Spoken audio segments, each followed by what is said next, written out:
Rosalie Gicanda ari mu batutsi bishwe mbere y'abandi mu mujyi wa Butare ku itariki ya 20 y'ukwa kane mu 1994. ubundi muri ikaze ni Muhigo Bwa TV. Umubyeyi Rosalie Gicanda yabaye umwamikazi w'u Rwanda ku itariki ya 13 y'ukwa mbere mu 1942 ubwo yashakanaga n'umwami Mutara wa gatatu Rudahigwa wabatijwe Charles Léon Pierre. Yari afite imyaka 14 y'amavuko ubwo yashyingirwaga. Umwami Rudahigwa yarushaga imyaka 17 Rosalie Gicanda kubera ko yaravutse mu mwaka wa 1911 mu gihe Rosalie Gicanda we yaravutse mu 1928. Rosalie Gicanda yabanye n'umwami Rudahigwa imyaka 17 yose i Nyanza mu Rukari kugeza nkubito y'imanzi atanze ku itariki ya 25 y'ukwa karindwi mu 1959 aguye i Bujumbura mu Burundi. Rosalie Gicanda nk'umwamikazi wari umuntu utuje utavuga menshi rwose nk'uko byagarutsweho na John Guter, umwanditsi w'umunyamerika wasuye umwami Rudahigwa n'umwamikazi Rosalie Gicanda mu 1953 ubwo yarimo yandika igitabo yise Inside Africa cyasohotse mu 1955. Muri iki gitabo John Guter uretse kuvuga ko Gicanda yari umuntu utuje yanavuze ko yavugaga igifaransa neza ariko ntabwo yaragenze henshi. Abamenye umwamikazi Gicanda kandi bavuga ko yakuze arangwa n'ikinyabupfura ari nabyo byatumye abengukwa n'umwami Mutara wa gatatu Rudahigwa. Umwami Rudahigwa amaze gutanga, u Rwanda rwari rukiri ku butegetsi bw'abakoloni b'Ababiligi ruhindura isura, ruhinduka igihugu cy'akavuyo, umutekano muke n'ubwicanyi. Kubera ko nyuma y'amezi abiri gusa nkubito y'imanzi atanze mu kwezi kwa 9 mu 1959 amashyaka yavutse ku bwinshi maze Parmehutu ikavuka, Inare na Radere biruko azasanga Prosomayo yari yaratangaje ko ibaye ishyaka mu kwa kabiri mu 1959. Uretse aya mashyaka ane manini havutse n'ane 17 mato. Icyo gihe ingengabitekerezo ya jenoside yigishwaga na Joseph Habyarimana Gitera ndetse na Gregoire Kayibanda nayo yakomeje gukura, birangira mu kwa 11 mu 1959 hatangijwe ibikorwa byo kwica, gutwikira no gusenyera abatutsi byiyongeraho no kubamenesha, bituma bwa mbere mu mateka y'u Rwanda abanyarwanda bahunga igihugu, bahunga bene wabo. Ibyo byose byabaga umwamikazi Rosalie Gicanda abireba kubera ko yari agituye i Nyanza mu Rukari ibwami. Mu 1960 Ububiligi biciye muri Colonel Guy Logiste wari rezida wihariye w'u Rwanda bwavanyeho ubwami mu Rwanda, bwirukana umwami wari ku ngoma Kigeli wa gatanu Ndahindurwa. Ubutegetsi buvanwa mu maboko y'ubwami bushyirwa mu maboko ya Parmehutu kuva mu kwa 6 mu 1960 kugera rubonye ubwigenge mu 1962 ndetse na nyuma yaho Parmehutu iza gukomezanya ubutegetsi mu buryo budasubirwaho. Mu kwa 10 mu 1961 nibwo Gregoire Kayibanda yagizwe perezida w'u Rwanda, ndetse muri uwo mwaka wa 1961 nibwo perezida Kayibanda yirukanye umwamikazi Rosalie Gicanda mu Rukari. Ibi byari mu mushinga ukomeye cyane w'ishyaka rya Parmehutu wo gusenya ikimenyetso cyose kiranga ko u Rwanda rwategetswe n'ubwami. Kubera ko muri politike z'urwango za Parmehutu ngo u Rwanda rwari ruvuye mu buhake bw'abami b'abatutsi bari barakandamije abahutu. Muri iyo ngengabitekerezo ikomeye ikibazo cyatejwe n'abakoloni cyari cyegetswe ku batutsi. Ubwo rero gusenya ingoma ya cyami byari intego ya Kayibanda. Ni no muri uwo murongo yirukanyemo Rosalie Gicanda, asiba Rukari ndetse n'izina Nyanza, akora ibishoboka byose birasibangana.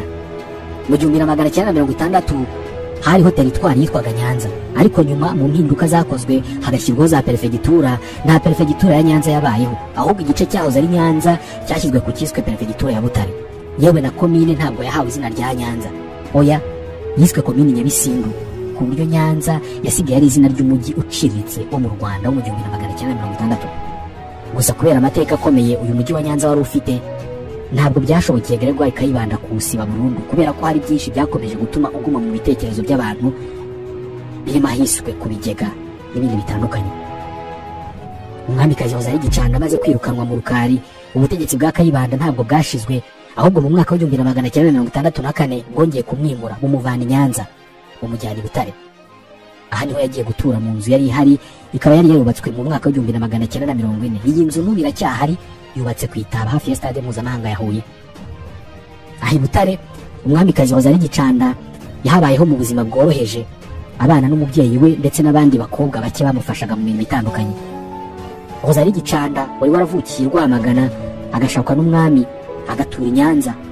Ubutegetsi bw'u Rwanda bwari bumaze gukora igisa no kumucira mu mujyi wa Butare kandi ari umwamikazi. Gusa mu mutuzo mwinshi no kwicisha bugufi aha yarahatuye, ndetse atangira no gukora imirimo itandukanye nk'abandi baturage bose. Yacuruzaga amata yayacururizaga muri iyo nzu nyine yari yaratujwemo. Uretse ibi kandi umwamikazi Rosalie Gicanda yari umukristo gatolika ukomeye utarasibaga misa.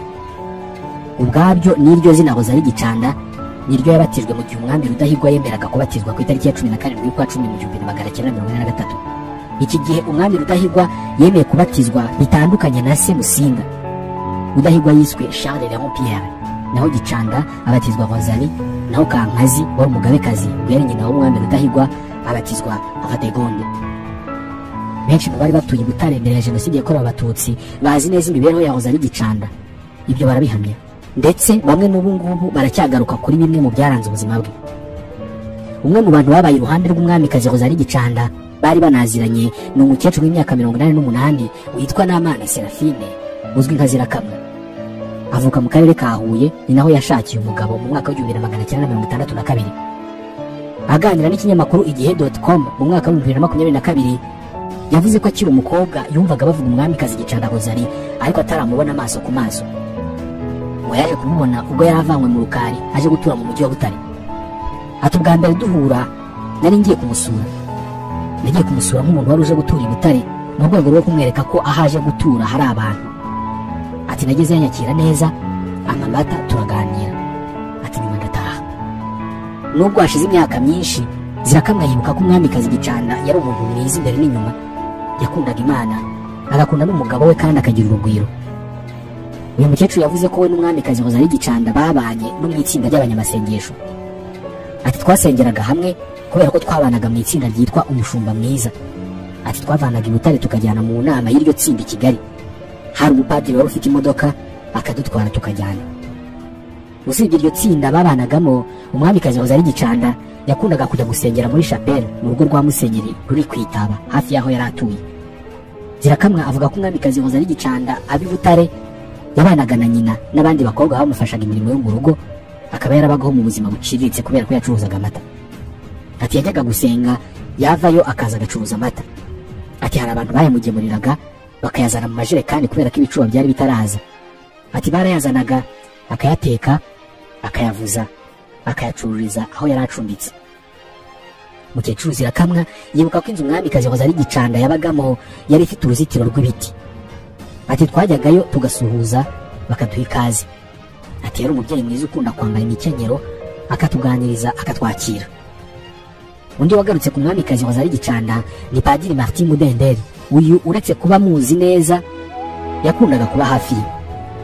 Ubwo yatangaga ubuhamya mu 2018 yavuze ko icyo amuziho ari uko yagiraga ubupfura, agakunda gusenga, kwicisha bugufi no gufasha abakene.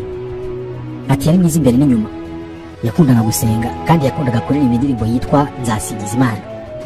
Ati yari umuntu wicisha bugufi agafasha abakene n'abatishoboye. Yavuze ko Gicanda yakundaga u Rwanda cyane ku buryo biri no mu byatumye yanga kuruhunga ubwo Abatutsi bameneshwaga mu 1959 abandi bakicwa. Uyu mukecuru witwa Namana Serafine bakunda kwita Zirakamwa navuzeho, uzi neza umwamikazi Rosalie Gicanda, nawe ni umuntu w'amateka menshi kandi yihariye.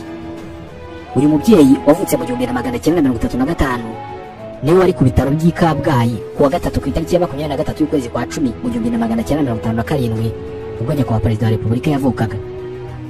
Uyu mubyeyi Namana Serafine niwe wari muganga cyangwa se umuforomo w'ibanze wafashije umubyeyi wa Perezida Kagame kumugeza ku isi. Iyo agaruka kuri Perezida Kagame uyu munsi mu ijambo rimwe aragira ati nabyaje intwari. Nkivuga kuri Perezida Kagame reka tumugarukeho byihariye kubera ko nawe ubwe afitanye amateka y'umwihariko n'umwamikazi Rosalie Gicanda, kuko Rosalie Gicanda na nyakubahwa perezida wa Repubulika bafite aho bahuriye bya hafi mu maraso kubera ko umwamikazi Rosalie Gicanda yari afitanye isano n'umubyeyi wa Perezida Kagame. Ibi nibyo kubera ko Rosalie Gicanda n'umubyeyi wa Perezida Kagame Asteria Rutagambwa ni abavandimwe kubera ko base baravukanaga. Ndetse ku rundi ruhande yari umugore w'umwami Rudahigwa. Uyu Rudahigwa nawe akaba yari afite isano ya hafi na Perezida Kagame. Kandi mu buryo bwihariye Perezida Kagame agaruka kuri Rosalie Gicanda mu bihe bitandukanye yamuvuzeho nk'umuntu akesha kuba n'uyu munsi akiriho. Ndetse uyu mubyeyi Perezida Kagame yamugarutseho mu bitabo nasomye bivuga ku buzima bwihariye bwa nyakubahwa perezida wa Repubulika Paul Kagame birimo icyitwa A Thousand Hills